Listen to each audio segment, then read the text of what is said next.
Buenos días. Ya nos estuvimos saludando, pero bueno, vamos a arrancar, así no perdemos más tiempo en esta linda mañana. Ahí está Esmeralda también. Bienvenidos a todos los que se están sumando. Y bueno, bienvenidos también a los que miren después. Em, ¿Alguna voluntaria o voluntario para empezar con una oración?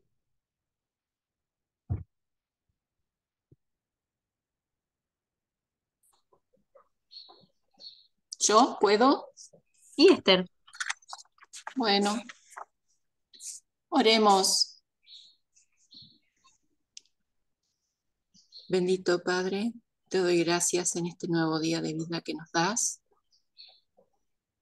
por esta oportunidad de poder juntarnos y participar en esta clase, Señor. Pedimos tu dirección, Señor, en especial sobre nuestra hermana Cintia y sobre cada uno de los alumnos, que podamos interiorizarnos y comprender y podamos escuchar tu voluntad a través de esta clase y, y tomarla para ponerla por obra, Señor. Muchas gracias por este nuevo día de vida que nos das y por tu protección en cada momento de nuestra vida, Señor. Nos ponemos en tus manos en este día, en el bendito nombre de nuestro Señor Jesucristo lo hacemos. Amén. Amén. Amén. Gracias, Esther. Bueno, vamos a arrancar, como decía una vez un profesor, unos anuncios parroquiales y después nos adentramos en la clase. Bueno, les mandé el otro día eh, al grupo la fecha del examen para que se vayan preparando. Ya es la semana que viene, pasa muy rápido, pero bueno, si es más tarde, después se nos amontona con el trabajo final. Así que la semana que viene, 1 de noviembre, van a tener un examen escrito que va a estar subido a la plataforma y van a tener ese día para hacerlo. Em, Todavía no lo tengo listo, pero tampoco va a ser imposible de hacer si leen, porque no va a ser nada que no dijimos acá. Y como les había dicho, va a entrar hasta lo que demos una clase previa al examen. Bueno, si hay alguna duda con eso, pregúntenme. Si no, otra cosa que les iba a decir, que estuve pensando, analizando. Bueno, primero, antes que eso, es que quienes todavía no hicieron el trabajo del foro, hasta ahora solo una chica me escribió para decirme que quería hacerlo. Fíjense si pueden, pero escríbanme también para que entre a mirar. Si pueden escribir en, en el foro ese en el que ya está, porque una vez que se cierra el día de trabajo, ya después no pueden escribir, pero fíjense si pueden entrar como comentarios porque por ahí pueden entrar como a comentar la participación de alguno de los que ya puso y eso así les deja. Fíjense y avísenme si pueden hacer que todavía no hicieron.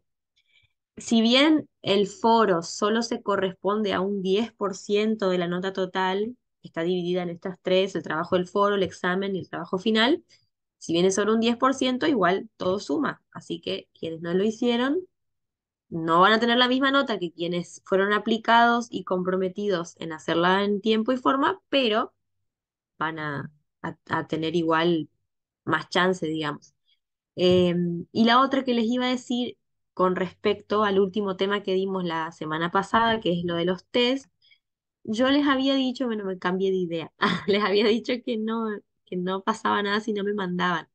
No va a pasar nada en realidad si no me mandan. Como les decía, yo eso no va a influir en la nota final, en la nota numérica, pero sí me pareció, me puse a analizar y me pareció interesante que como alumnos de esta materia, ustedes realmente puedan hacer esos test.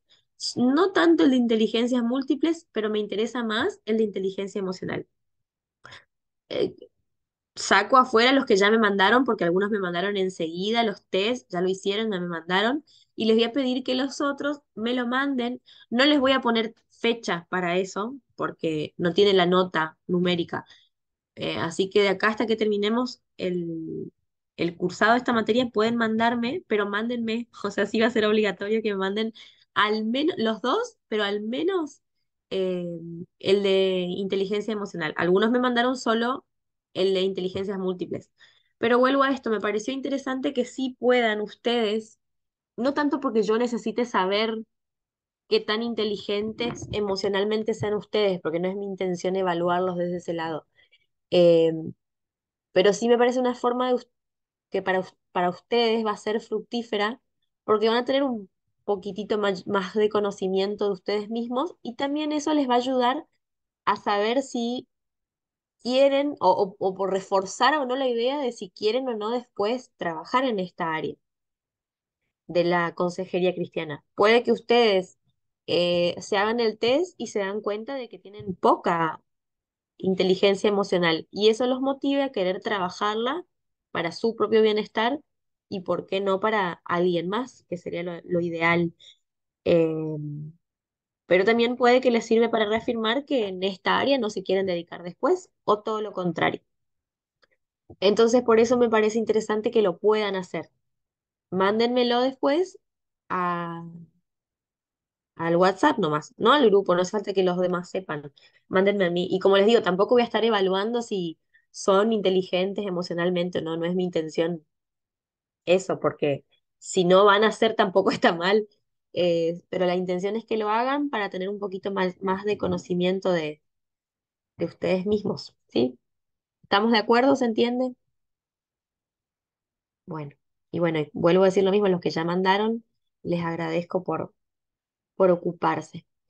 Eh, Yo, algunos me mandaron y no les contesté, pero quiero que sepan que sí, que ya los miré bueno, solo no respondí porque estaba haciendo otra cosa, pero sí, sí estoy ahí atenta a cuando me mandan. Bueno, vamos a terminar esta última partecita de la unidad número 2 que a ver si es este el PowerPoint. No, yo les mandé uno, que es el que subió Abraham, pero les voy a mandar el que está actualizado, que tiene la última partecita, que en realidad no tiene nada muy exagerado. Fíjense que yo como ustedes sabrán, los PowerPoint los hago como guías más que nada, excepto esto que tiene todo esto, pero no lo vamos a leer porque ya lo vimos, que lo puede servir a ustedes para que lo tengan ahí. Pero no me suele gustar esto de tanta información en un PowerPoint. Se los dejé ahí para que ustedes lo tengan, pero no lo vimos el otro día así. Bueno, vamos a terminar con esta partecita de la inteligencia emocional que solamente como forma de repaso, porque por ahí faltó un poco, y vamos a ver eh, esta parte de la crisis que nos quedó pendiente. Mis apuntes estuvieron apoyados sobre algo que los ensució, me molesta. Bueno, la inteligencia emocional.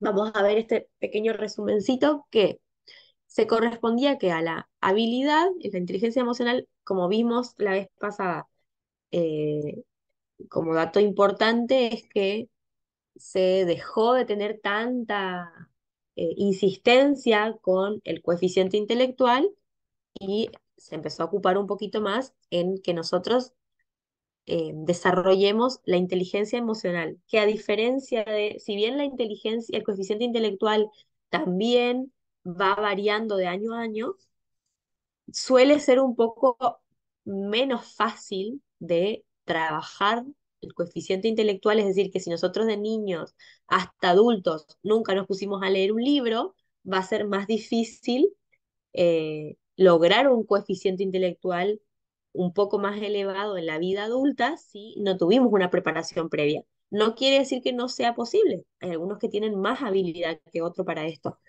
o más predisposición, pero sin embargo va a ser un poco más difícil. En cuanto a la inteligencia emocional, si bien también tiene un poco que ver con que nosotros, si tuvimos una infancia muy dura, si tuvimos experiencias traumáticas que no se pudieron resolver en su debido tiempo, y queda como acumulado, como tenemos heridas emocionales, traumas, etcétera, va a ser un poco más difícil lograr ser inteligentes emocionalmente si se cree y se comprueba de que la inteligencia emocional se puede lograr mejor a pesar de todas esas circunstancias. Uno puede llegar a viejito siendo muy sano emocionalmente, siendo muy inteligente emocionalmente y aún así habiendo pasado por situaciones que son difíciles a lo largo de la vida y que incluso no se hayan podido gestionar.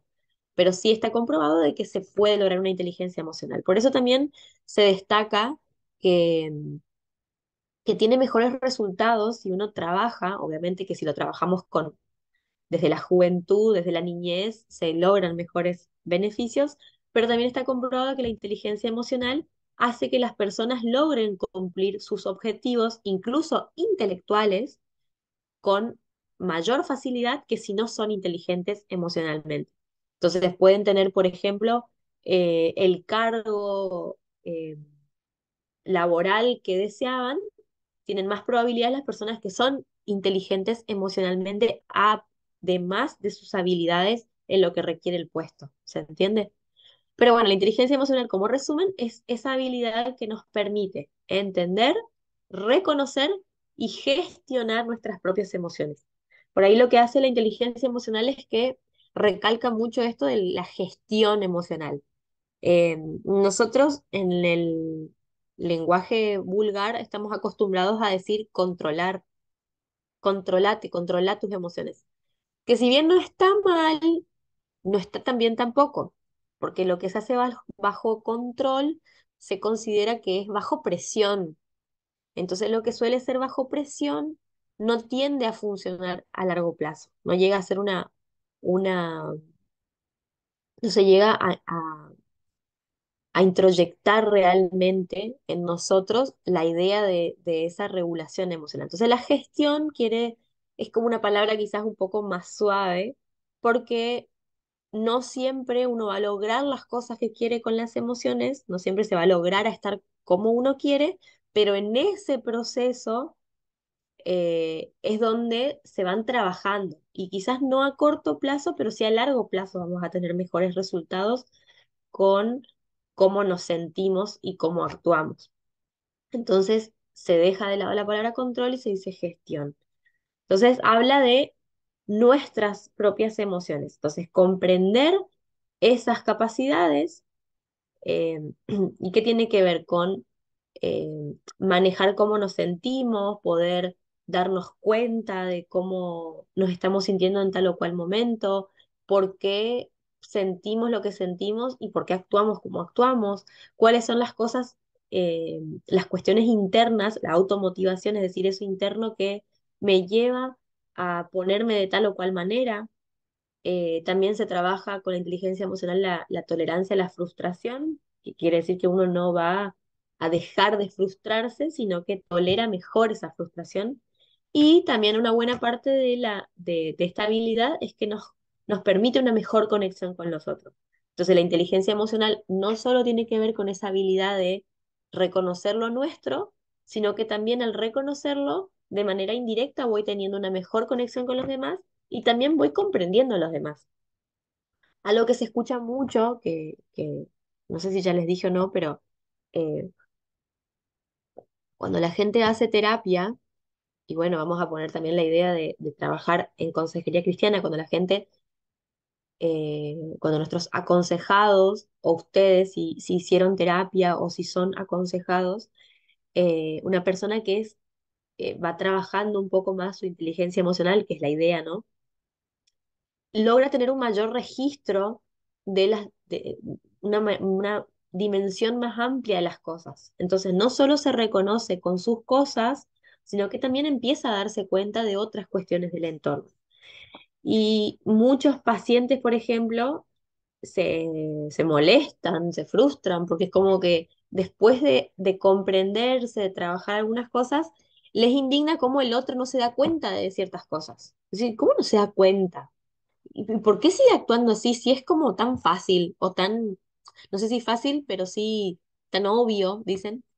Y bueno, justamente tiene que ver con este registro que genera la inteligencia emocional, porque nosotros vamos teniendo una amplitud más amplia en el conocer cómo nos estamos sintiendo, en por qué actuamos, cómo actuamos, nos vamos dando cuenta de, o sea, vamos haciendo conscientes muchas cuestiones inconscientes, como los mecanismos de defensa, como modos de actuar, y también vamos entendiendo algunas cosas del entorno. Entonces eso en muchos genera como frustración, pero a la vez siempre, bueno, yo trato de explicarles que tiene que ver con ese registro más amplio que genera el, el interiorizarse en uno. Cuando uno logra una mayor dimensión de uno, es increíble cómo se expande la mirada, pero no podemos con eso juzgar al que no lo está haciendo.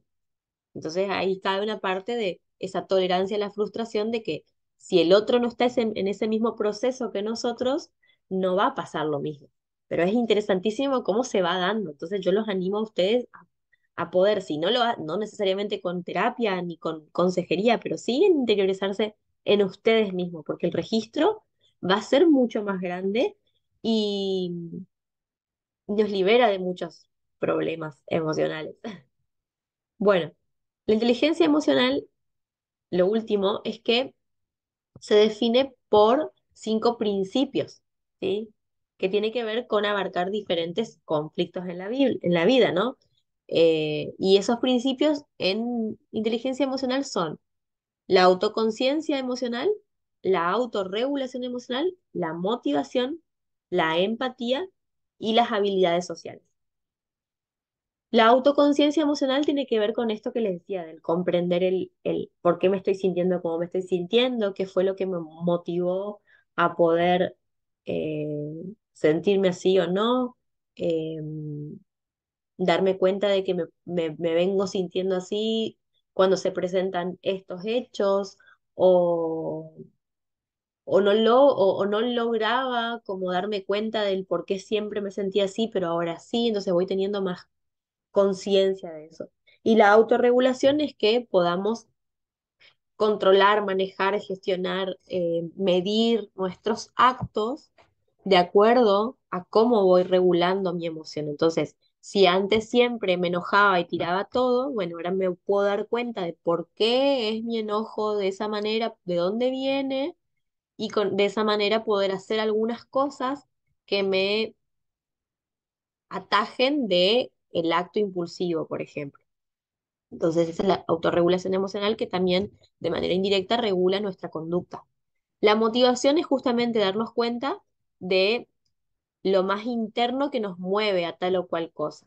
Entonces, muchas veces se cambia la motivación está, uno dice, la motivación nos lleva a pensar como que es algo que es positivo y la motivación en realidad no tiene carga emocional positiva o negativa, simplemente es, muchos estamos motivados internamente a emociones que son displacenteras. Entonces la motivación es darme cuenta de eso. Y sí, la idea es lograr una motivación saludable, es decir, que hagamos las cosas y nos podamos sentir de determinada manera de acuerdo a algo positivo, saludable, optimista. Em, la empatía, muchos lo engloban como dentro de una habilidad social, pero la empatía como que la destacan aparte porque se considera como una de las habilidades más destacadas dentro de la inteligencia emocional, porque justamente al darme cuenta de las cosas que me pasan a mí y darme cuenta en el autoestima saludable sería darme cuenta de que tengo muchos aspectos positivos, muchos aspectos negativos, pero logro una coherencia entre ambos, al darme cuenta de eso también puedo ser comprensivo, empático con el otro. No es solo ponerme en los zapatos del otro, sino también poder ver un poquito más allá. Primero, viendo qué cosas me pasan a mí y con eso poder entender de que el otro es tan carente, tan humano como yo y por eso siente o hace tal o cual cosa. Y las habilidades sociales tienen que ver con los recursos que tiene cada uno para poder conectarse con los demás. Entonces, vamos a ver formas ahí, formas de contestar. recursos que tienen que ver con también, o sea, es como la puesta en práctica de todo lo anterior. Cómo me manejo con los otros y conmigo mismo, con el entorno sobre todo, de acuerdo a cómo soy emocionalmente. Entonces hay gente que tiene eh, no sé, no logra conectarse con nadie, son personas aisladas o que se enojan por todo, que siempre están a la defensiva. Entonces las habilidades sociales crean una ruptura de eso y llevan a que las personas puedan relacionarse mejor de acuerdo a su propia capacidad, algunos desde el hablar mucho, otros desde el hablar poco, otros más desde el escuchar, otros de conectar con alguna persona en particular, otros con ser líderes y estar con mucha gente. Entonces las habilidades van a tener que ver también con la personalidad de cada uno. ¿Se entiende hasta acá lo que es inteligencia emocional? Bueno, ¿y cómo se logra la inteligencia emocional? No sé. Eh, generalmente uno como que, si ustedes se van a poner a buscar en internet, por ejemplo, hay muchas formas de lograr inteligencia emocional. Yo soy partidaria de que es un proceso y quiero que en lo que vayamos aprendiendo en toda esta materia, ustedes hagan como esta vuelta en entender de que las cosas que vamos a ir tratando y viendo logran, si se resuelven de la manera más positiva, logran una inteligencia emocional de manera indirecta. Entonces, por ejemplo, vamos a ver un poquito en la otra unidad sobre emociones y sentimientos. No sé, si logro tener una comprensión, si puedo lograr un manejo de la ira, entonces estoy trabajando esa inteligencia emocional. Hay un montón de técnicas y las que más se utilizan hoy son las del mindfulness, que tiene que ver con la respiración y con el conectarse con el aquí y ahora, que tiene un montón de técnicas que eh, hay muchas que están buenísimas, siempre hay que tener como el ojo crítico, no criticón, sino crítico, de ver qué sirve y qué tomo y qué no. Estas prácticas, por ejemplo, se utilizan mucho en yoga, entonces, bueno, como que no hace falta entrarse en ese lugar como para ser inteligente emocionalmente, para nada. Hay técnicas de relajación que tienen que ver únicamente con manejar la respiración, como nos contaba Esmeralda la vez pasada. Hay técnicas de respiración que ayudan a que uno pueda bajar los niveles de ansiedad en un momento de crisis, en un ataque de pánico, por ejemplo. Eh, y la práctica de la respiración también logra a que uno después piense un poquito más antes de actuar. Entonces eso también logra una autorregulación de la emoción y de la conducta. Eh, después, el meditar, nosotros tenemos un conocimiento amplio de lo que tiene que ver con la meditación en la palabra. La meditación desde el mindfulness es otra cosa, pero no deja de tener como la misma idea de que es buscar un momento tranquilo en el que no haya interrupciones, en el que uno pueda concentrarse en lo que le está pasando y nosotros entendemos que es conectarnos con lo que Dios nos quiere decir. Entonces la meditación no es con uno mismo ni con el universo, como plantean muchas técnicas, sino que es directamente con Dios. La lectura también hace a la autoconciencia. Por ahí libros que son directamente relacionados con esto también se recomiendan cuando uno está trabajando, tratando de ser inteligente emocionalmente. Hay técnicas de escritura, miles, en las que uno puede tener registro de cómo de cómo se está sintiendo, un diario de trabajo en el que uno puede ir registrando emociones, conductas. eh, Uno, por ejemplo, que se utiliza en psicología cognitiva es el registro de pensamientos, donde eh, la persona tiene que poner una situación X que le está pasando, la que provocó el sentirse mal, no sé, por decirle, desaprobé una materia. Bueno, ¿qué pensamiento automático tuviste? Que nunca voy a probar, que nunca me voy a recibir, todo está mal, el profesor no me quiere, me la hizo a propósito. El bombardeo de pensamientos que uno tiene. ¿Cómo se sintió? Es otro de los registros que tiene que poner. Bueno, enojado, frustrado, con sudoración, me temblaba el cuerpo, me transpiraron las manos, etcétera. ¿Qué hizo cuál fue la conducta. Me fui, me escapé, tiré los libros, los prendí fuego, fui a la casa de mi mamá a llorar un rato, no sé, algo que hizo, le tiré las cosas en la cara al profesor, etcétera. Y un pensamiento alternativo. Entonces, en el pensamiento alternativo se le da se trata de que la persona tenga un registro un poco más amplio de del pensamiento primordial que tuvo. Entonces, por ejemplo, si pensó que el profesor se la hizo a propósito, bueno, entender que no, que él corrigió como le pareció que estaba bien, de acuerdo a su conocimiento. Esto no quiere decir que no vas a aprobar, sino que que no te vas a recibir, sino que fue solo una materia no aprobada. Pensamientos alternativos, que cuando uno recién se está sintiendo mal o recién está pensando todas esas cosas, ese pensamiento alternativo pareciera que no sirve para nada, porque uno igual después vuelve a pensar. Pero sí es cierto que nuestro cerebro necesita tener un caudal más grande de opciones para pensar. Generalmente las personas que son eh, poco inteligentes emocionalmente tienden a pensar en la primera respuesta que se les viene a la cabeza porque tienen un caudal de pensamientos más acotado. Entonces yo tengo que trabajar en poner más opciones en mi cabeza para que a la hora de la crisis tenga más lugares a donde recurrir, ¿se entiende? Pensamientos y opciones que sean distintas a lo que siempre pienso. De ahí vienen los famosos déjà vu. ¿Vieron que, ay, parece que ya viví esta situación? ¿Vieron? Cuando parece que uno ya vivió lo mismo. Bueno, tiene que ver justamente con esa carga que tenemos en nuestra mente, esas cosas vividas en nuestra mente. Nuestra mente tiende a responder siempre de la misma manera. Busca los mismos circuitos. Entonces pareciera que pasó la misma situación, pero en realidad es parecida porque nuestro cerebro lo asocia con lo ya conocido. Ahora, en las situaciones de crisis también pasa igual. Son como déjà vu, porque de nuevo reaccioné de la misma manera, de nuevo me empecé a sentir mal igual o hice lo mismo. Y bueno, tiene que ver con esas conductas, esos patrones de conductas aprendidas y que están tan arraigadas que es como que el típico es escuchar, yo soy así, ya no cambio o siempre voy a responder así. Bueno, en realidad es porque eso está demostrando poca inteligencia emocional.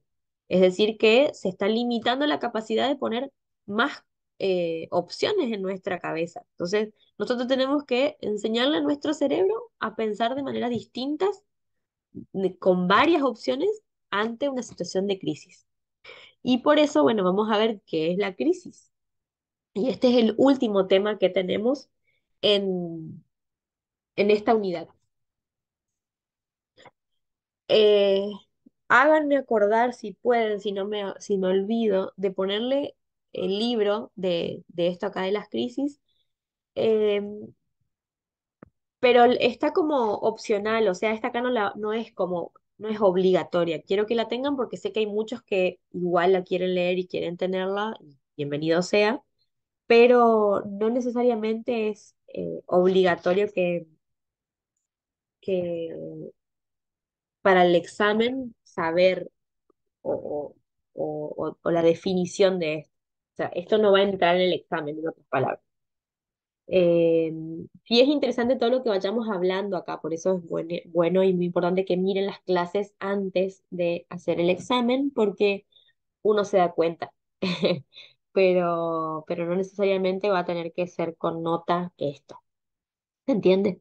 Bueno, la crisis. Creo que todos tenemos una idea más o menos general de lo que significa la crisis. O todos entendemos, no solo por conocimiento de lo que es la crisis, sino por experiencia propia. Todos en algún momento atravesamos hasta ahora una crisis y lamentablemente atravesaremos crisis después.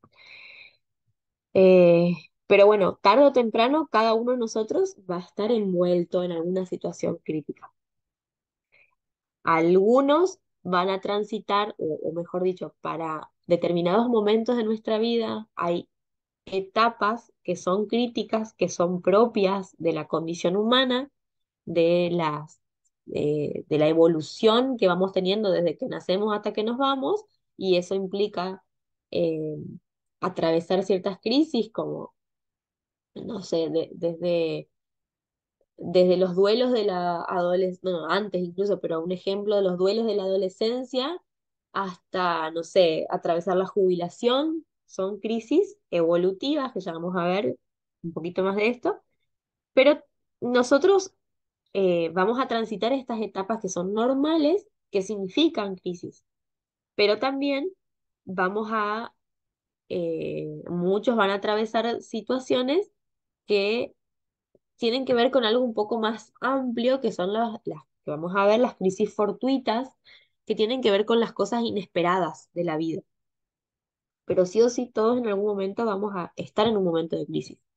Ahora, acá hay algo muy importantísimo que tiene que ver con la presencia del pastor, sobre todo, pero del consejero cristiano o de la persona que va a trabajar con alguien en un momento así. Ustedes sabrán, bueno, por experiencia propia, que la gente se puede olvidar de un montón de cosas, pero nunca se va a olvidar de que si alguien estuvo o no estuvo en un momento de crisis. La gente reclama un montón de cosas, pero donde va a estar más el reclamo va a ser en que si el pastor o algún miembro o la iglesia en general los acompañó o no los acompañó en un momento clave de la vida.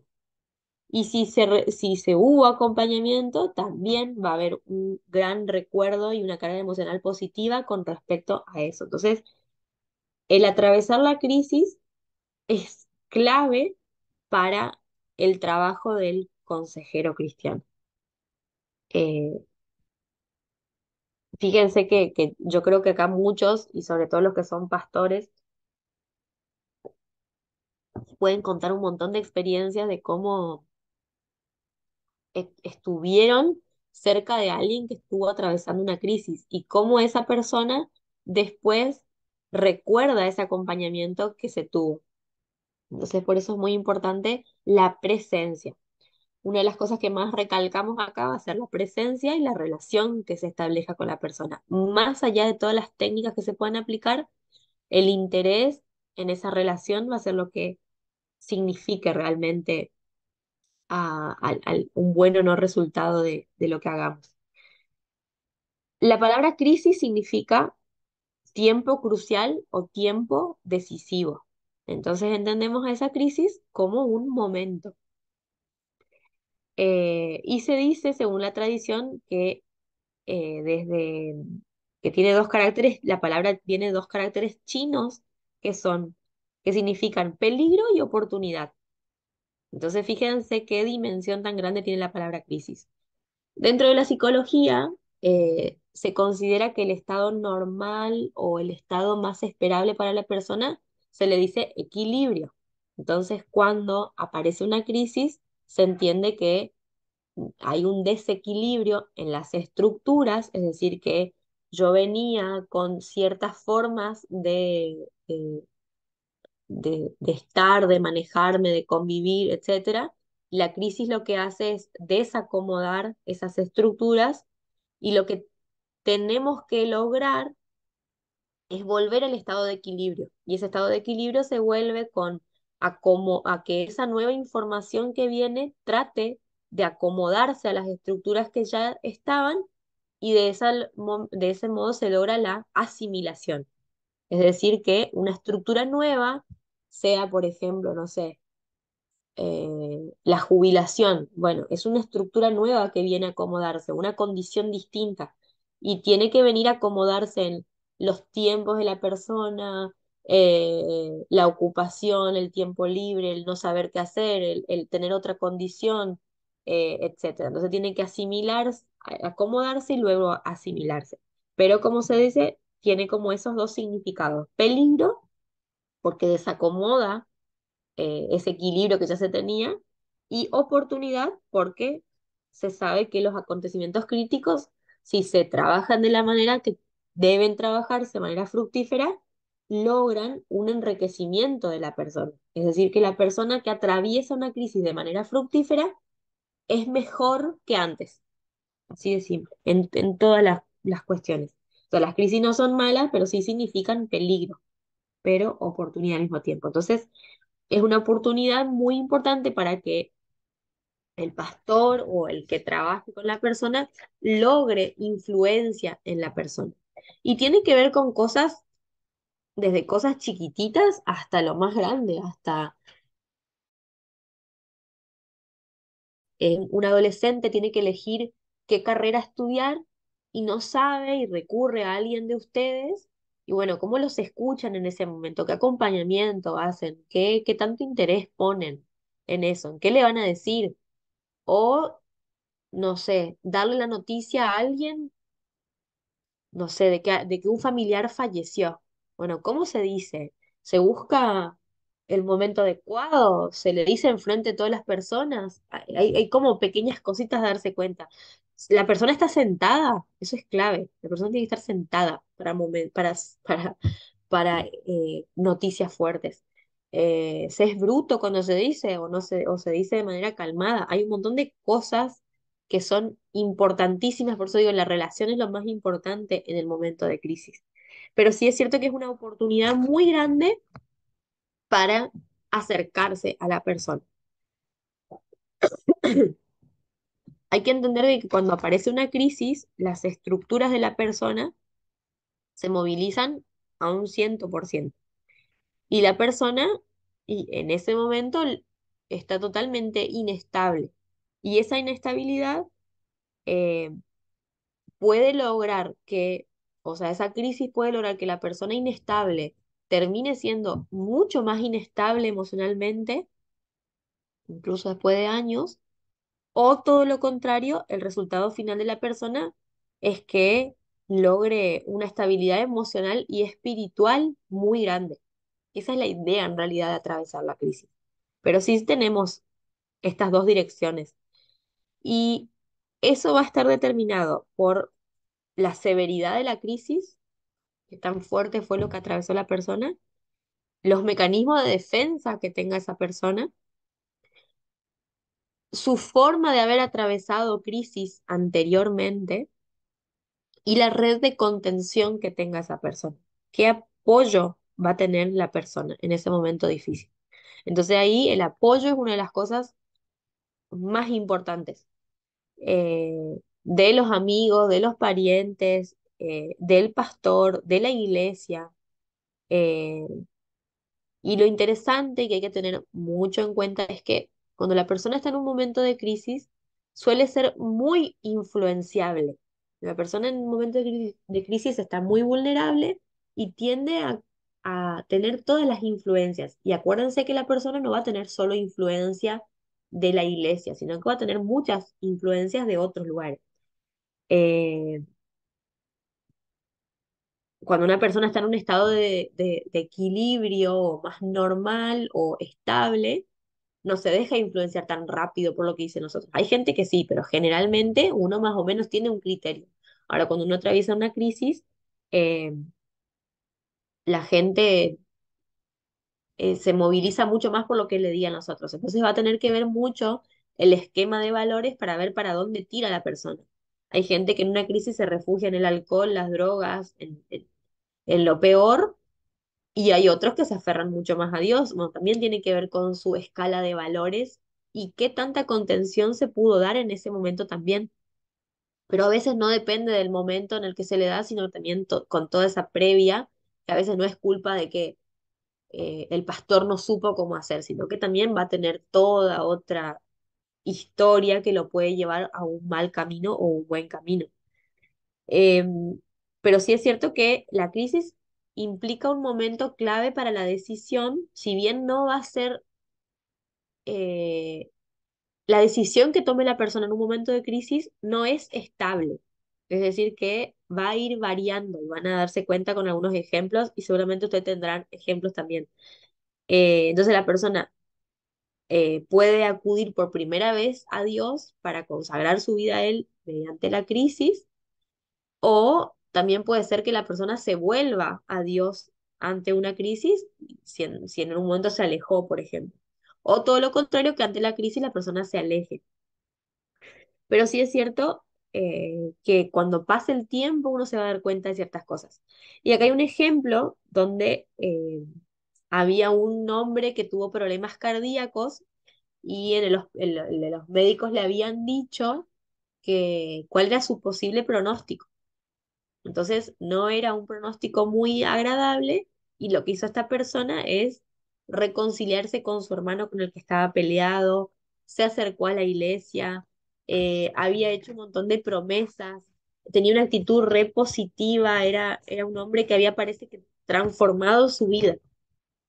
Y cuenta el autor que al pastor que le fue a visitar le sorprendió tanto porque después de atravesada la cirugía y de que había salido todo bien, la postura de esta persona era totalmente distinta y le había sorprendido porque estaba más indiferente, ya no le interesaba mucho reconciliarse con su hermano, todas las promesas que había dicho no eran así, entonces fíjense cómo el momento de crisis también mueve estructuras que parece que va a ir para re bien, pero en realidad fue el momento de crisis. Por eso dice una frase que no hay que tomar decisiones ni estando ni muy feliz ni muy triste, porque uno se puede equivocar. Por eso también cuando la persona atraviesa una crisis, hay que intentar que la persona no tome decisiones fuertes, dejar el trabajo, mudarse, divorciarse, como ante el momento de crisis, no es recomendable tomar una decisión con carga afectiva, ni tampoco estando muy contento, porque se hacen promesas que después no se cumplen. Eh, y después hay personas también que luchan por cumplir esa promesa, es como que su escala de valores no le deja no cumplir lo que dijo y después sufren porque no las quieren cumplir, porque prometieron tanto en un momento y después tienen que hacerlo y tienen la carga eh, de su super yo que le dice que tiene que hacerlo sí o sí. Y bueno, también ahí nosotros podemos estar para mediar esto. Pero es muy interesante poder estar en un momento previo a la toma de decisiones, ¿no? Entonces, el pastor, el consejero, tiene que ser sabio y ayudar a que la persona sea más objetiva, es decir, que busque la neutralidad, que no se vaya por sus emociones. Entonces, no alentar promesas extremas que después pueden ser lamentadas incluso. Entonces, el consejero tiene que reconocer, abrir los ojos, escuchar atentamente, en ver la evidencia, ¿no? De que las cosas que se dicen tienen que ver por el estado de agitación emocional que tienen, ¿no? Eh, que les iba a... Bueno, el ejemplo después se los dejo a ustedes para que lo lean. Ahora, la crisis tiene que ver con los momentos de crisis, digamos, van a tener que ver con, van a tener diferentes formas o van a tener también diferentes factores, ¿no? Por ejemplo, no es lo mismo una persona que atraviesa la enfermedad de un familiar y ese familiar después se muere, que alguien que sufre la muerte de un familiar por un accidente, por ejemplo, una muerte repentina. Entonces la crisis tiene mucho que ver dependiendo de la situación en la que se presentó. Hay una mezcla de emociones tremendas en lo que va a atravesar la persona, porque después, bueno, en Pastoral con Enfermos y Dolientes profundizamos esto, pero, por ejemplo, la persona que atraviesa la enfermedad de un familiar siente culpa muchas veces porque tiene un gran alivio de que la persona se murió, pero al mismo tiempo culpa por sentir ese alivio. Entonces, hay sentimientos muy encontrados. Eh, entonces, todo depende también de qué tan dramática fue la enfermedad, de qué tanto movilizó a la familia, qué tan brusco fue, no sé, el enterarse de un accidente, por ejemplo. Pero sí es cierto que algo que es interesante es que la persona no puede pensar lógicamente ante un estado, en un estado de crisis. No puede pensar lógicamente. Eh, y sí es cierto que si uno le pregunta 6 meses más tarde, la visión va a ser un poco más clara. Pero si se le preguntan 6 años después, mucho más. Por eso yo siempre digo que es muy fácil culparse a uno mismo con el diario de ayer. O sea, si yo me pongo a criticarme por las decisiones que tenía a los 15 años, voy a decir qué pavota en un montón de cosas, pero porque mi cabeza de ahora se supone al menos que está más madura y que no va a cometer los mismos errores. Pero por eso mucha gente se frustra y se culpa de por qué no hice tal cosa o por qué hice esto o por qué. Si yo hubiera, una de las leyes dice que no existe el hubiera o hubiese, porque no existe. O sea, no podrías cambiar la situación porque ya están. Sí se podían haber hecho cosas más inteligentes que pueden servir como reflexión a no cometer errores iguales después, pero quejarse o lamentarse con el diario de ayer no sirve porque eso genera más sufrimiento y es una culpa dañina, es una de las culpas que no sirven. Culpa del enemigo, me animaría a decir, porque no sirven para nada, solamente sirven para lastimar más a la persona y hacer que la herida sea más grande. Por eso es interesante también recalcar esto en la persona, que con el momento en el que atravesó una crisis, al no saber pensar lógicamente, necesita una ayuda externa para ayudarlo por lo menos a pensar. Vamos a ver algunas formas de bajar el momento de crisis, pero también hacerle saber que después va a ver las cosas con mayor claridad. Uno de los ejercicios que se hacen en momentos de crisis en psicología es que la persona trate de visualizar. No resuelve el problema, no cambia la situación, tampoco se utiliza como un mecanismo de defensa de la negación, no.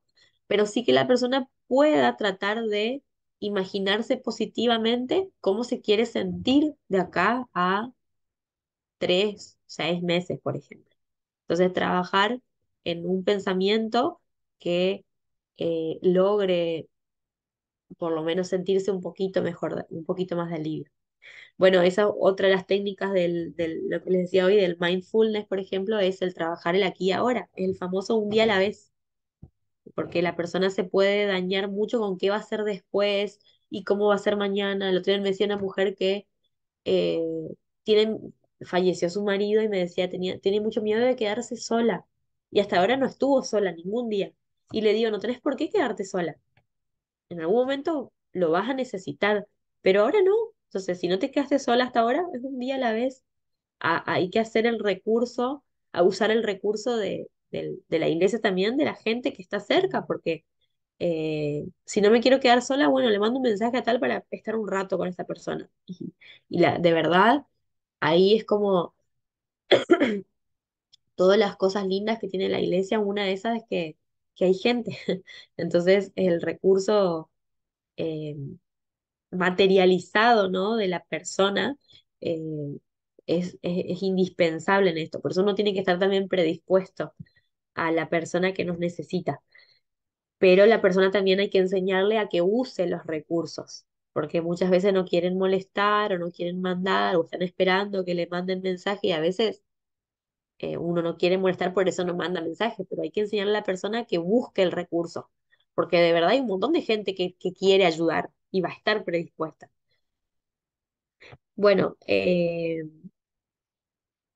obviamente que también tiene que ver esto de la dinámica de la crisis, el grado de cercanía con la persona, porque uno puede decir a veces se sufre más por un pariente y no, pero si vos a ese tío no lo ves hace 6 años, muy posiblemente sufras más la crisis si se te enferma un amigo que con el que pasás más tiempo. Entonces, la dinámica de la relación también tiene mucho que ver en cómo la persona va a sentirse, ¿no?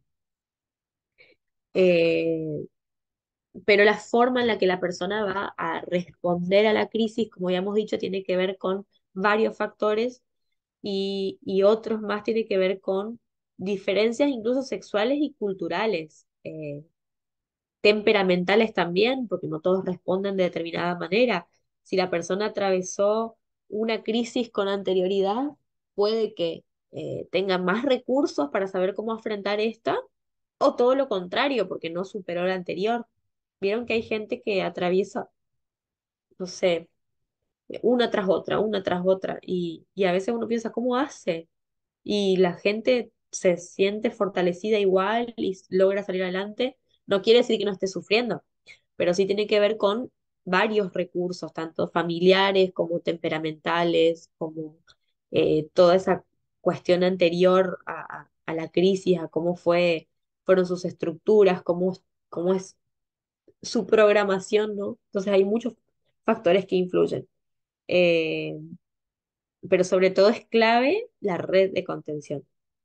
Algo interesante es que eh, los consejeros o los pastores están llamados a toda clase de problemas, ¿no? Entonces, eh, lo primero que hay que entender es que se tiene que estar con la presencia más allá de que no se sepa qué hacer, pero la presencia es una de las cosas más importantes y, y que sea un canal, un puente para la expresión de las emociones en un primer momento.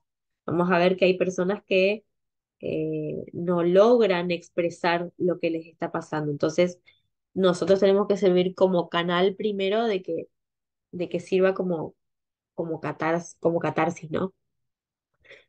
Bueno, hay crisis que son, como habíamos visto, evolucionistas y crisis fortuitas. Las crisis evolucionistas tienen que ver con las crisis que van a ir llegando a nuestra vida a medida que la transitemos. Y generalmente tienen que ver con las edades. De acuerdo a diferentes edades, uno va a atravesar eh, diferentes crisis. Desde, desde el nacimiento implica una crisis, si bien eso ya queda más inconsciente, es una crisis porque uno tiene que salir de su estado de confort y bienestar con la mamá y enfrentarse al mundo a medida que uno es niño, va atravesando diferentes crisis. Eric Erickson habla de las etapas del yo y va a hablar de los versus. Entonces hay formas de procesar bien una etapa y una forma mala de procesar la etapa. Después en la otra materia vamos a ver esto en profundidad. Pero sí es cierto que nosotros vamos a atravesar un montón de crisis y de acuerdo a nuestra historia, a nuestros recursos, la atravesaremos de mejor o menor manera. Pero no hay forma de prepararse al 100% emocionalmente para atravesarla. Pueden haber cosas que uno pueda hacer, pero en realidad eh, sí o sí la vida nos enfrenta a una crisis y nos va en cierta manera a movilizar. Entonces, por ejemplo, uno puede estar preparado para casarse y hacer todos los preparativos e ir pensando todas las cosas que significan la vida de casado, pero cuando te encuentres la vida de casado, te va a encontrar con su propia realidad. Entonces, es una crisis. No quiere decir que sea una crisis negativa, pero sí es crisis porque moviliza estructuras anteriores. El ingresar a la universidad, el cambiarse de colegio, mudarse, eh, la menstruación, la maternidad, la menopausia, la andropausia en los hombres, la jubilación, el cambiarse de empleo, todo ese tipo de cosas son crisis evolucionistas. Esas crisis, eh, todas esas experiencias, digamos, de en mayor o menor medida van a generar cierta inseguridad en la persona eh, y ansiedad, porque es normal atravesar por eso. Es esperable que la persona atraviese ciertas ansiedades e inseguridades. Pero hay otras dentro de estas crisis que van a funcionar con mayor satisfacción o no en la persona. Sí, hay gente que espera con ansia la jubilación y se encuentra después con que no le gusta ese estado. Y hay otros que lo disfrutan al 100%. Entonces, eh, mayor satisfacción o felicidad va a tener que ver con la historia de cada persona. Pero eh, es interesante que la iglesia también pueda estar presente en las crisis evolutivas de la persona. Que como son cosas normales y por las que atraviesa todo el mundo, es como que se le quita la carga de importancia que tiene.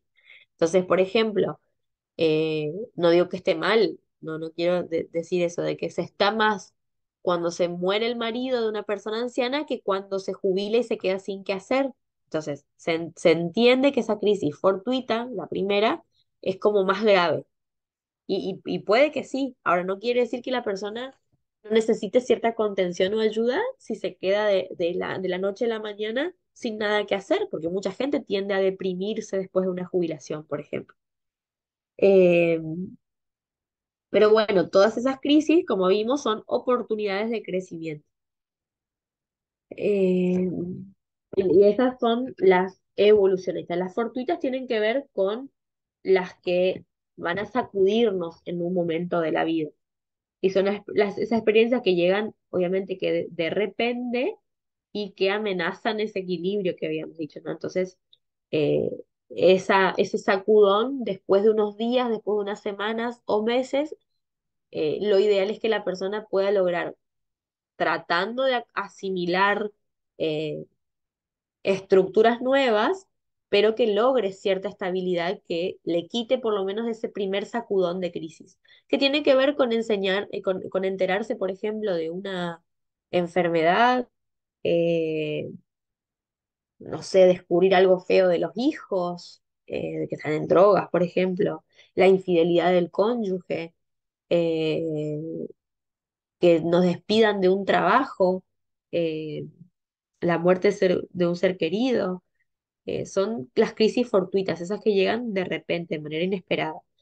Y va a tener que ver con la forma de reaccionar a estos, como habíamos dicho, con toda esa estructura previa de la persona y con la tendencia emocional que tenga. Hay personas que tienen tendencias emocionales tendencia a deprimirse enseguida y hay otros a que enseguida son negadores o hay otros que se enojan y hay algunos que responden de mejor manera. Pero vamos a ver que hay gente que enseguida se siente asolada y todo está mal y ya ahora se acabó el mundo y hay otros que no se rinden tan rápido, sino como que no, vamos a estar bien, vamos a sacar fuerzas, necesito ayuda, como que hay que darse cuenta de esos recursos, ¿no? Pero sí es interesante que uno entienda que las crisis fortuitas generalmente implican repercusiones emocionales, reacción emocional con mucha carga emocional. Entonces, gritan, lloran, sollozan, expresan.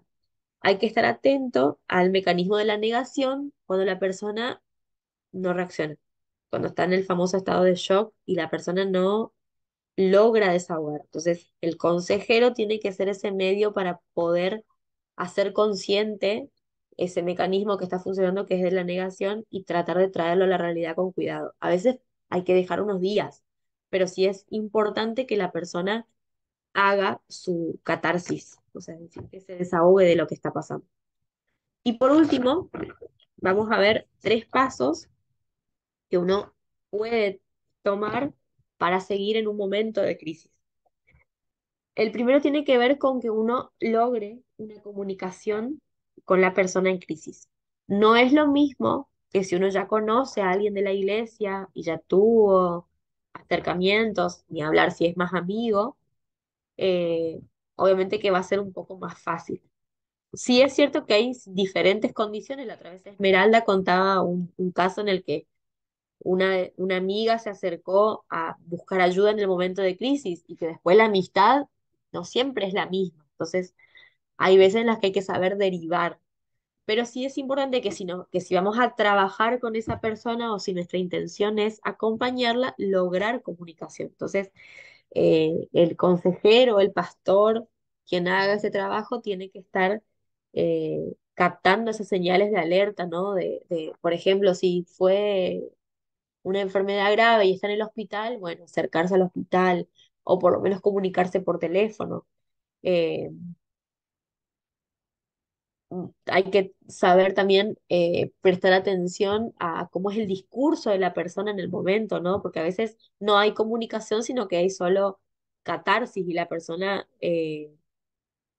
solo se culpa o solo proyecta culpas en el otro. Entonces, hay que ir tratando de lograr la comunicación con esa persona, hablando, escuchando primero, pero también tratando de ir diciendo algunas cositas. También es cierto que es distinto cuando el pastor o el consejero no conoce a a la persona o incluso cuando no es de la iglesia. Generalmente si es no es de la iglesia, está recomendado por alguien de la iglesia. Entonces hay que tratar de también ver esos círculos, ¿no? De contención que puede tener la persona. Segundo, es muy importante, es que uno tiene que reducir la crisis a lo esencial. Cuando la persona está atravesando un momento de crisis, no, como vimos, no es capaz de pensar ni de hablar lógicamente, sino de que la ansiedad lleva a que la persona dimensione muchísimas cosas. Entonces, lo interesante es que uno, como la persona no puede estar en condiciones de discernir exactamente o separar las cosas, necesita a alguien que le ayude en este momento. Entonces acá es clave el trabajo del consejero de poder ayudarle a reducir esa crisis a algo esencial, a ir al problema más serio de la situación, a ir al problema puntual, a ver qué en este momento tenemos que trabajar. Dentro de psicología hay un trabajo que es con niños, que creo que puede servir a veces incluso con adultos, es que ubicamos conductas dentro de diferentes canastas. Entonces, por ejemplo, tenemos la canasta A y la canasta B. Y en la canasta A ponemos las cosas que necesitamos trabajar en este momento. ¿Qué cosas son más clave en este momento que es importante? Y hacer hincapié en eso. Pero dejamos como segunda opción la canasta B, que son las cosas que se necesitan trabajar, pero que posiblemente no sean tan necesarias en este momento. Entonces, plan A puede ser, la canasta A puede estar, no sé, en un niño, bueno, que pega a los compañeros en la escuela. Entonces, tengo que intentar trabajar sobre esto porque es indispensable. Y en la canasta B, bueno, que deja todas las cosas desordenadas en la casa y nunca ordena. Entonces, bueno, puede ser secundario, ¿se entiende? Entonces, a las personas hay que enseñarles a que el momento de crisis vaya a lo específico. Bueno, ¿tenés un familiar internado? Bueno, ¿qué cosas hay que hacer? Hay que comprar eh, no sé, algodón, vendas. Bueno, vamos a lo esencial. ¿Qué tenés que hacer hoy? ¿Cuáles son las cosas clave? ¿Qué trámites hay que hacer?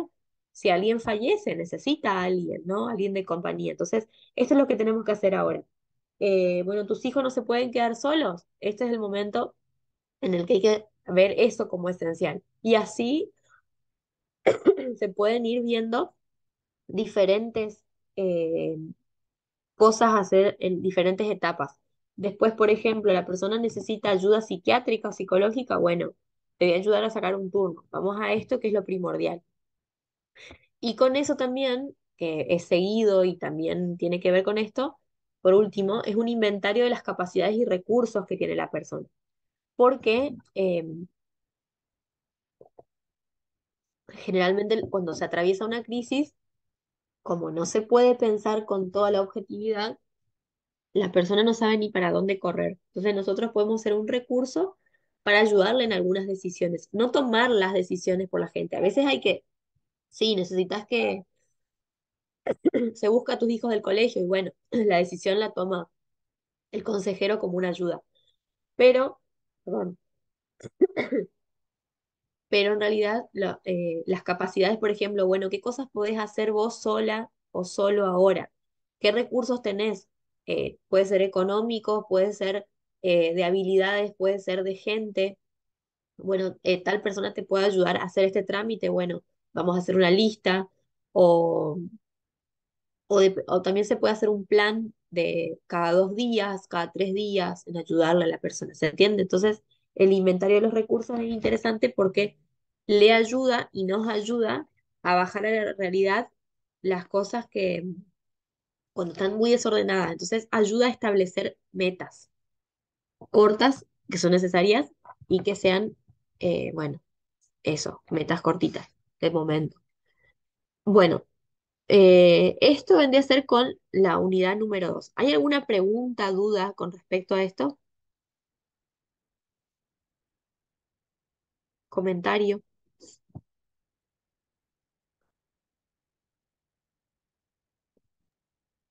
¿Quedó todo re claro?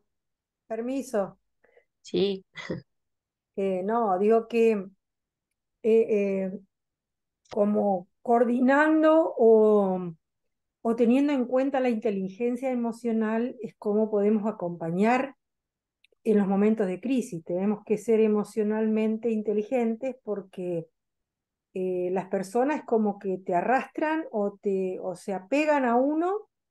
A mí me pasó con una hermana que, bueno, tuvo crisis por el fallecimiento de un familiar y bueno, parecía que en ese momento era influenciable, ¿no?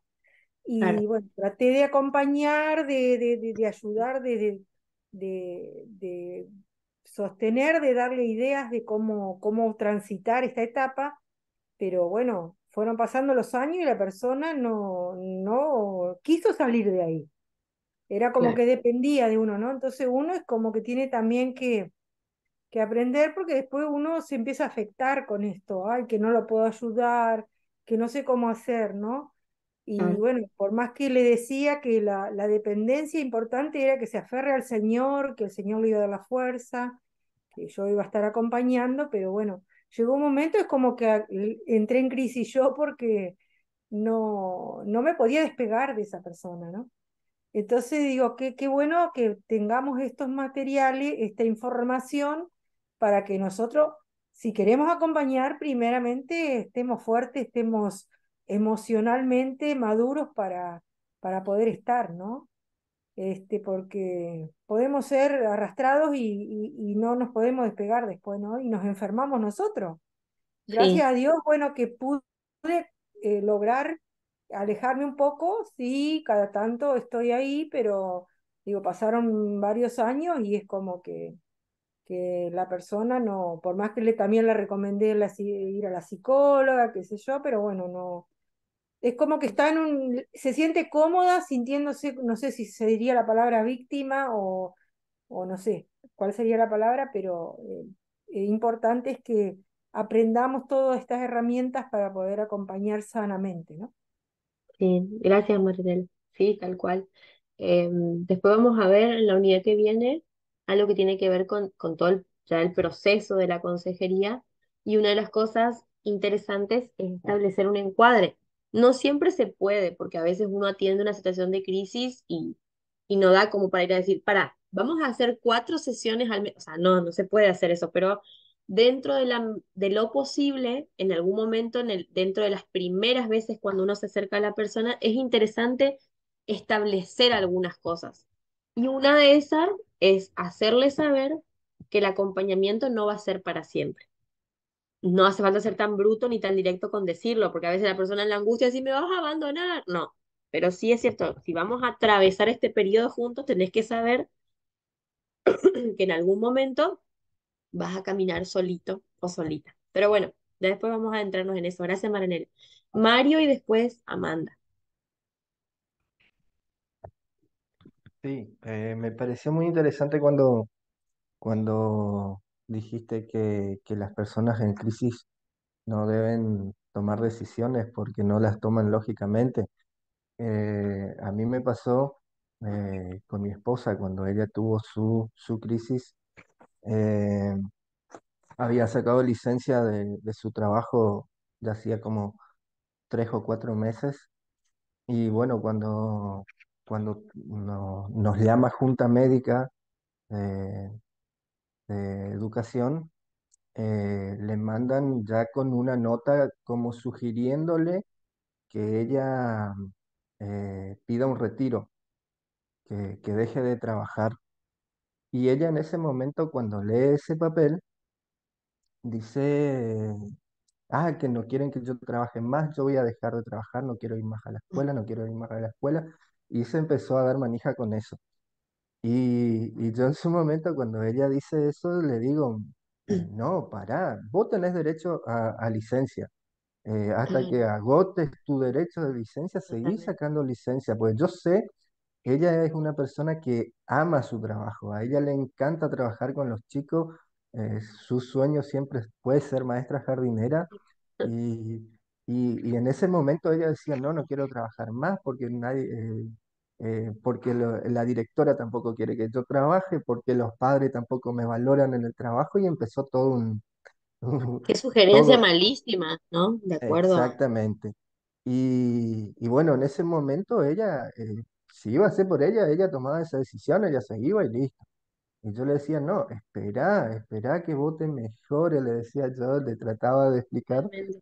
Y le fui hablando y ella, bueno, en ese momento, bueno, después desistió de eso y hoy por hoy que está volviendo a la escuela y ve incluso lo bien que hace, él le hace a ella emocionalmente incluso el trabajo con los chicos, porque a ella cuando está con los chicos es otra persona, ¿no es cierto? Y le está Qué bueno. ayudando eso incluso a atravesar su crisis hoy por hoy. Se da cuenta de que en aquel momento no sería una buena decisión. O sea, cuando nos dijiste eso, me vino enseguida a la mente eso y es realmente así que a veces, ¿no es cierto?, no toma las decisiones porque no está capacitada, lógicamente, a tomar esa Totalmente. decisión, ¿no? Bueno, qué importante, como les decía, tener esto de una red de contención, gracias a Dios te tenía a vos, pero qué importante es tener una red de contención porque, como decíamos, va a tener influencia en muchos lugares, de muchos, imagínate desde el trabajo que le sugieran eso, si no tenía alguien que la baje a la realidad, tomaba una decisión de por vida que, que no tendría sentido, ¿no? Entonces va a tener influencia en muchos lugares y es importante estar. Sí, Amanda, después Esmeralda.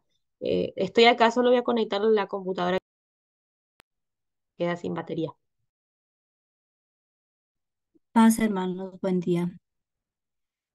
Bueno, yo tengo como una experiencia con unos familiares de mi esposo. Pues es una pareja que tuvo dos hijos, pero pues ya o ya eran grandes.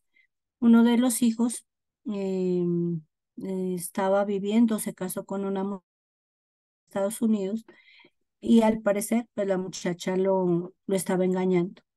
Y el muchacho lo que hizo fue tirarse al vacío desde un 27 piso. Entonces la noticia acá pues fue súper, mejor dicho, súper mal todo, o sea, el hecho de ya no tener a su hijo y el hecho de cómo murió los tenía súper agobiados. En ese momento no sabe cómo aconsejar o cómo hablar, solamente, o sea, yo me limité, pues primero hablé con mi pastor y le dije, no sé qué decirles, no sé qué hablarles, porque pues ellos se culpaban o sentían como esa, no sé cómo llamarlo, que pues que no murió, no fue una muerte natural, sino que él fue el que tomó la decisión, ¿no? Entonces, pues uno no sabe cómo decirles que ya él va a otra parte, no, o sea, yo ahí estaba bloqueada. Yo le pedía al pastor que me dijera que cómo hablarles a ellos, porque pues obviamente que uno iba a saludarlos y acompañarlos en esta crisis. Em, pero esta es la hora, ya han pasado 2 años y ellos no superan eso, o sea, ellos viven pensando en su hijo, en ese dolor, ellos no salen de ese dolor, o sea, y uno ya, o sea, uno les ora, uno les dice a ellos, mire, o sea, las cosas ya pasaron, tiene que dejarlo ir, o sea, hay que dejar ir esa parte de dolor, pero ellos no lo han superado. Qué Y difícil. uno no sabe cómo ayudarlos porque pues los ve uno súper acabados, o sea, ellos han envejecido en estos 2 años mucho, no salen casi, no se reúnen casi, entonces es muy doloroso verlos de esa manera, ¿no? Y pues digamos que no son una pareja de edad vieja, son como de unos 40 y pico de años y digamos que están en su momento de vivir bien plenamente, pero es algo como pues fue muy trágico para ellos y para todos como familia, pero no sé cómo poderlos ayudar en esa parte. O sea, pues digamos que uno va, los visita, uno ora con ellos, pero ellos no quieren salir de ahí, ellos no quieren, no dan como esa oportunidad de pronto a dejar eso ya y vivir la vida de ellos, ¿no? No, es Claro, muy doloroso. es interesante ahí eso que vos te preguntás de que incluso si uno le preguntaría de manera consciente, la respuesta sería, quieren sentirse bien? Y capaz que la respuesta consciente es sí, obvio, porque nadie quiere sentirse mal. Pero muchas veces la gente, ante una pérdida, incluso cuando es tan traumática, siente culpa por sentirse bien. Porque ¿cómo me voy a sentir bien si a mi hijo le pasó tal o cual cosa? Entonces a veces eh, la pregunta igual tiene que venir por un lado. A ver, a veces la situación no se da como para preguntar, a veces hay que buscar las oportunidades, a veces se dan solas, pero por ahí sería interesante si habría como una ventanita de ayuda, de querer que alguien los ayude, a hacerle algunas preguntas un poco más comprometidas y hablarles directamente de esto de la culpa y del soltar y dejar ir. Pero por ahí una sugerencia que podría darte es que, no sé si vos, pero alguien que quisiera trabajar, es que trabajen de manera individual. No, está buenísimo que lo hagan como pareja, pero quizás sí de manera individual, porque a veces el dolor de uno se potencia con el dolor del otro. Y si no se probó trabajar individualmente, bueno, ¿les gustaría hacer un trabajo, un seguimiento de manera individual, personalizada? No siempre con la pareja. A veces funciona más y otras veces hay que agotar los recursos, siempre y cuando la persona se quiera dejar ayudar. Pero a veces sí es uno y el otro no. Entonces se le puede tirar como una idea. Acá estamos, si alguno en algún momento quiere acercarse de manera individual, uno uno por un lado, otro por el otro. Lo mejor sería con dos personas distintas. Les dejamos la posibilidad y ustedes piénsenlo. Acá estamos. Y quizás después se le puede volver a preguntar en un tiempo, pero bueno, no con insistencia, pero sí saber que uno por ahí está. Pero dejarles la posibilidad de que lo piensen. A lo que se me ocurre que puedan quizás lograr. Ojalá que sí, porque es una situación difícil. Gracias, Cintia. Esmeralda, Pasa a todos. Qué importante es el conocer esto de las crisis y cómo atenderlas. Eh, yo recuerdo que casi siempre hablo de mí. En mi experiencia propia, yo en mis tiempos de crisis, primero gritaba, vociferaba, reclamaba y ya después entraba una etapa de llanto, después venía el enojo y lamentablemente a veces en nuestras culturas o nuestra forma de educación, pues la revancha, ¿no? Ah, bueno, ahora me la hiciste, ahora me la pagas. Y qué mal, eh, pues muchas veces en nuestra cultura, en nuestra forma de educación, es tener estas situaciones de vida y no saber atinadamente cómo tratar una crisis, cómo reaccionar. Ahora que ya soy más adulta, que tengo hijos, uno de mis hijos, el más chico, también es TDAH, igual que la mayor, pero a él una terapeuta le enseñó esto de la respiración, cómo controlar esos impulsos de enojo, porque él era ne- negativista desafiante, aparte de TDAH. Entonces, esto de enojarse y pegar o gritar o hacer este tipo decimos nosotros aquí en México, escenas de berrinches, cuando no se canalizan correctamente y no se atienden atinadamente, pues bueno, pueden reaccionar a golpear, a maltratar, a veces hasta matar, ¿no? Por ese impulso de coraje que no se sabe contener adecuadamente. Y veía yo a la doctora, cómo le enseñaba a mi hijo esto de la respiración, esto de la contención de sus emociones. Y de verdad que yo bendigo a Dios por este tipo de terapias, porque él de ser ese niño impulsivo y agresivo, pasó a ser ese niño o este joven, porque ahora tiene 18 años, que se contiene. Y que yo qué en mis bueno. tiempos, híjolas, yo gritaba, vociferaba, a veces hasta maldecía y terminaba después llorando, gritando y después diciendo, ah, pues ahora me voy a desquitar, ¿no? De esta herida, Claro, de esta situación que me lastimó. Y luego en otra, en otro punto de decir que cuando no se tiene el acompañamiento correcto, este, y se viven situaciones de crisis, muchas veces, lejos de salir de la crisis, se hunde uno más en la crisis.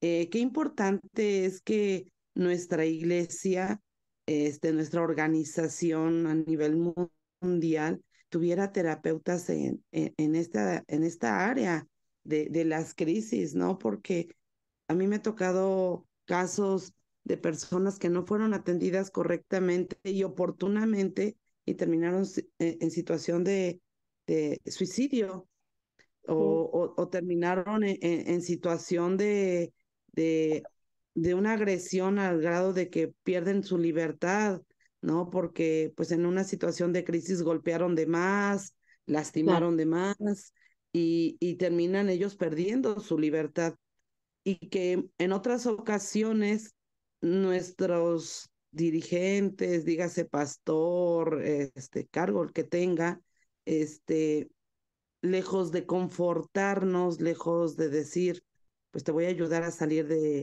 pues de ese bache, de ese hoyo a donde has caído, te acusan, te, te señalan y es muy triste pasar este tipo de situaciones porque si bien emocionalmente no estás bien y equilibradamente, terminas en una situación mucho peor de lo que fue la simple crisis, ¿no? A mí me tocó vivir situaciones en donde yo tomo decisiones que para mi vida personal pues fueron las mejores y fueron las correctas, pese a los estereotipos que se vivían en esos tiempos de mi iglesia, ¿no?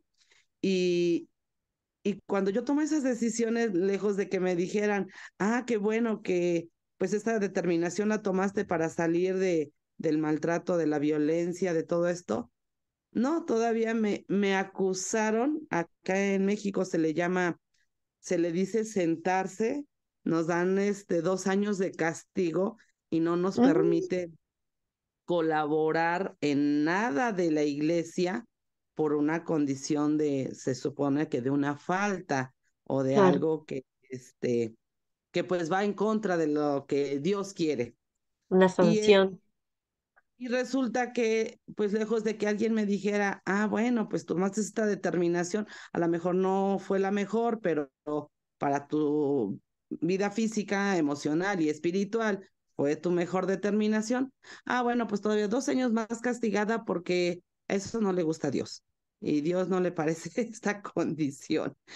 Y, claro, y, y yo digo, bendito sea Dios que puso gente que me ayudó a salir y a transitar esa etapa de crisis en mi vida, pero que si no, pues yo incluso me hubiera alejado totalmente de Dios, porque en ese momento yo no entendía la resolución del pastor, del consejo, porque fue todo claro, el grupo, ¿no? El equipo el que determina que yo no puedo volver a participar en nada, y yo decía, bueno, pero pues si yo lo que hice fue para salvarme a mí, para salvar en ese tiempo a mi hija, ¿por qué el acusarme, ¿no? El señalarme?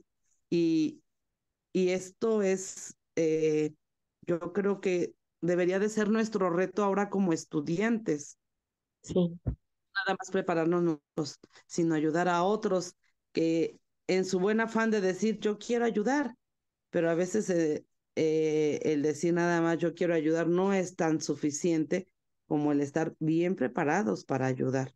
Sí, porque todos tenemos muy buenas intenciones, pero no tenemos los recursos o las capacidades necesarias para ayudar al que está en crisis. gracias, Esme. Gracias por compartir tu testimonio y qué interesante como a modo de reflexión lo que vos decís. Creo que en cierta forma la iglesia está más abierta y creo que en la mayoría ya no se presentan casos así tan extremos. Creo que hemos evolucionado para bien en ese sentido, pero queda mucho por hacer. Em, yo les dejo la idea de que de a partir de acá, quienes tengan la intención también puedan después, como vos decís, preparar a algunos más, porque sería re lindo que en las iglesias surgiera eh, esto de un ministerio, área o como se llame, de consejería, pero que también no necesariamente tengan que ser solo ustedes los consejeros cristianos, sino que ustedes también puedan preparar a alguien después. O sea, prepárense bien en esta materia, sáquense 10 todos y van a estar aún más preparados todavía. Pero sí queda mucho estudio, obviamente, mucho para preparar, pero qué interesante que surja de acá. Les dejo ahí como desafío de que quizás lo puedan hacer. Bueno, vamos a hacer unos 10-15 minutitos de recreo y nos vemos en un ratito y arrancamos con la unidad número 3. Los veo en un ratito.